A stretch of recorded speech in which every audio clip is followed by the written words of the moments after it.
So do you speak Spanish and Italian? I saw that on your resume as far as being an honor society. About 45 years ago, yeah.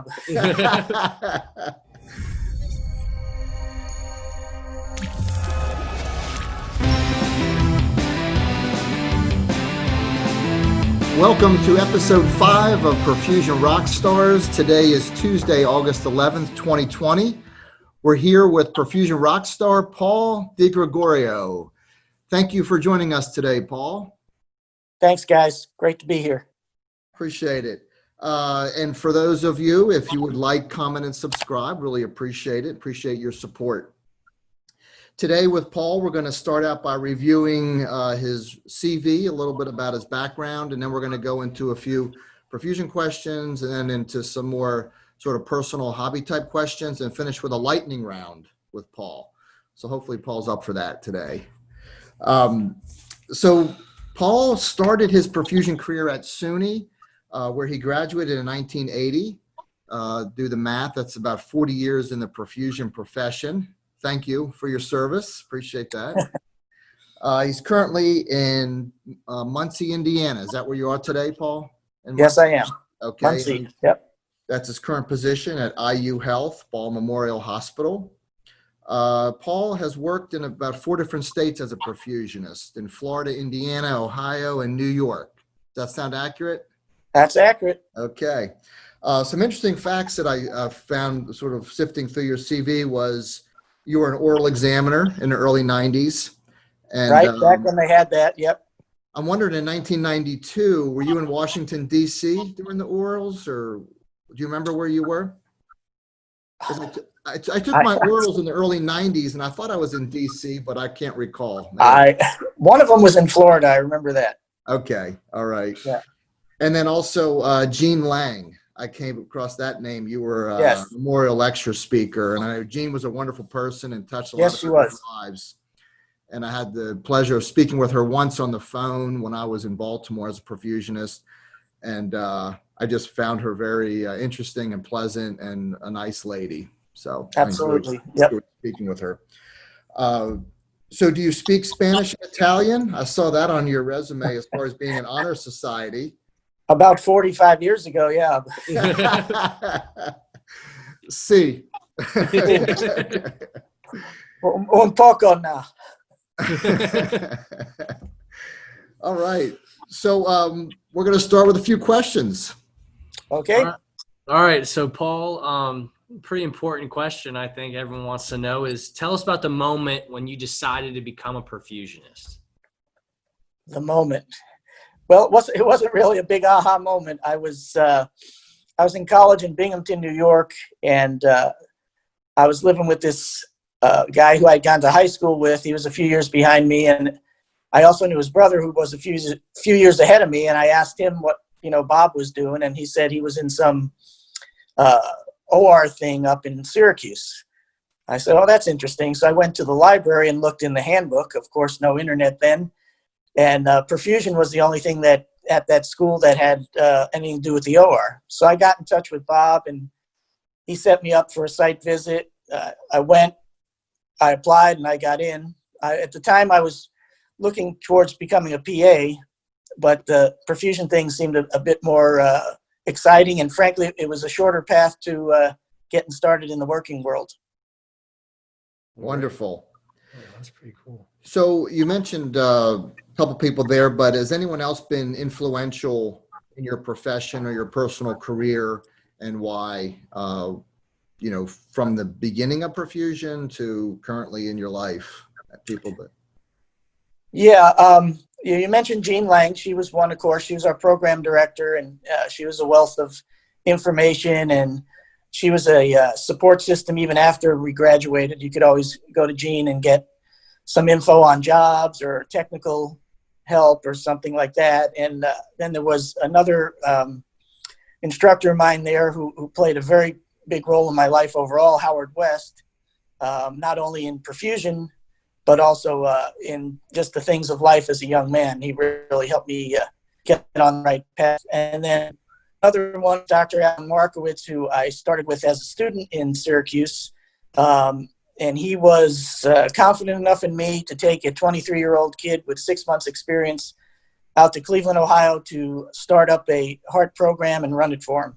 And he was a very big perfusion advocate, and he was always seemed to be on the cutting edge of the new technology and new techniques. So even though we were a moderately sized program, we were, not one of the first, but in the first waves of blood cardioplegia and membrane oxygenators, retrograde, and all those things that we take for granted today. Wow. Right. That's pretty crazy. You doing that with 6 months experience running a Yeah. program like that. So with that being said, what does being a perfusionist mean to you? It's been my life, quite honestly. Means that I can be able to help someone to a better quality of life or extended life, and to just, do my part to support society in the medical field. I never really thought much about it, tell you the truth. Good answer. So, Paul, what would your colleagues say are your perfusion superpowers? I don't know how much of a superpower it is, but I'm really good at telling when the case is going to be done and when we're going to get out of there. You mean predicting it beforehand or at the time when you're leaving the room? No, beforehand, say we're doing Dr. X and he's doing 3 grafts or something, the type of patient it is, they'll always be like, what time do you think we'll be done? And I've been pretty good at that over the years. That comes from experience, I'm sure. Yes. So we've talked about the OR and superpowers, and can you tell us about a time where things went south in the OR, and how did you fix the situation? Wow. Well, There's probably a few. There's probably been a few. We've had a couple where the cannulas come out of the aorta, so that was a little bit of excitement. But just try to direct the people as much as I can and as best I can, to what we needed to do next, and keep people calm and not panicky, especially the surgeon. That's great. Yeah, if you're confident, then it's gonna transfer to others. I've always told people, especially new people, if you don't know what's going on, don't let them know that. I'm working on it, Doc. I'm working on it. So right. That's great. It diffuses some of the angst that they have towards the situation and gives you a few extra minutes to think it out. Sure. Yeah, and that time, it passes differently when there's an emergency like that. You can get a lot done in 10 seconds. True. What is the best part about being a perfusionist, Paul? The best part for me was always the people.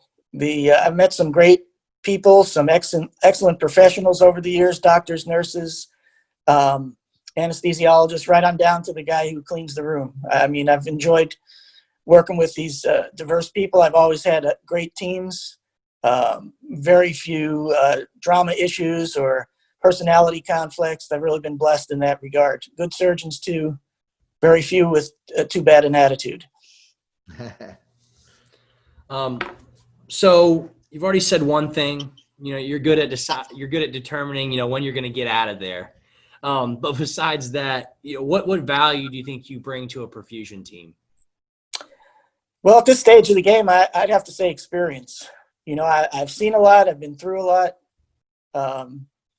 Nothing really rattles me too much anymore. But in spite of that, seems like something new that you've never seen before can pop up at any time. But that experience, and especially experience coming from 30, 40 years ago when things were a little bit different, where, you had the ability to kind of piece together a solution to a problem instead of having to go through 18 committees to get it approved. Mm-hmm. But that experience, I think, is my biggest asset right now today. I think a lot of people would agree with that. That's honestly great. So if you were talking to someone considering the field of perfusion or a student, what would you tell them has changed as far as a perception of perfusion from when you were with Gene Lang in school till today? Well, I always think sometimes that it's we have so many hoops to jump through before we can even do the case. A lot of times, you've got to meet this standard and have that, competency checked off, and whereas a little more loose back in the old days. Like I said a moment ago, if we needed to have a certain configuration of tubing or something, we could piece these things together. A lot of things weren't custom made like they are today, and a lot of those things have come out of perfusionists saying, we needed this and we did this to do it, and the companies would come up and now they manufacture a lot of those things. But it's the lawyer things that we deal with today and such. That's about the biggest difference I've seen. Okay. Thank you. So before I have some questions, but one question I heard a dog in the background. Oh, sorry. Dog. What Yeah, kind that's of my dog dog. do you have? We have 2 dogs. We have a Maltese Bichon and a Maltipoo. Oh, okay. Little white dogs. Yeah, my grandpa, he has a dog like that. Are we taking care? You taking care of them still? Yep. They're cute little dogs for sure. I could tell it wasn't that big of a dog by how it was barking. Yeah. So now we just have a couple personal questions to kind of get to know you better as a person. So do you have any personal hobbies that you enjoy doing? Yeah, I like to play golf. I like to go to the gym. I used to love to run. I was a pretty big runner in my younger days, but because of that, I think my back can't take it anymore. Enjoy dining out whenever I can. Local travel, my kids live in Ohio, so we like to run out there to see them once in a while. That kind of stuff. Well, great. Do you watch any golf or do you more just play? I used to watch a lot of golf. I was just wondering, they had the PGA Championship this last weekend. I was wondering if you'd watched it or not. I did not this Right. weekend, but I used to be, when I was in my 30s, I was a big old golfer. I was never ever any good, but I play as much as I can. And, time is always a big thing as a perfusionist for things like golf, but when I can, I like to do it. Yeah, that's great. So, Paul, since we're on Perfusion Rockstars, do you have a favorite genre or band or type of music that you like to listen to? Yeah, love got to be the 70s classic rock, particularly Grateful Dead, Allman Brothers, that kind of stuff. I know none of the young people are going to know who some of that stuff is, but that's mine. That's great. Have you been to some Dead shows? I've been to Dead shows in the 70s and 80s, 3-4 up in upstate New York. I wasn't able to travel across the country, and I was supposed to see Dead and Company on a couple of weeks ago, but of course they got canceled because of the virus. Pandemic. Yeah. Wow. That's a shame. Great. Yeah. Yeah. There's nothing like a Dead show. I've been to a couple. Absolutely. Absolutely. It's an experience. Mm-hmm. All right. So Paul, someone hears about your life and they said, I want to write a book about you. What would the title of that book be? Well, I've given it some thought, and I think it has to be As the Roller Head Turns. I like that. A little bit of a soap opera mixed with perfusion. A little bit of a because it can be a soap opera in there sometimes, as you guys know. That's great.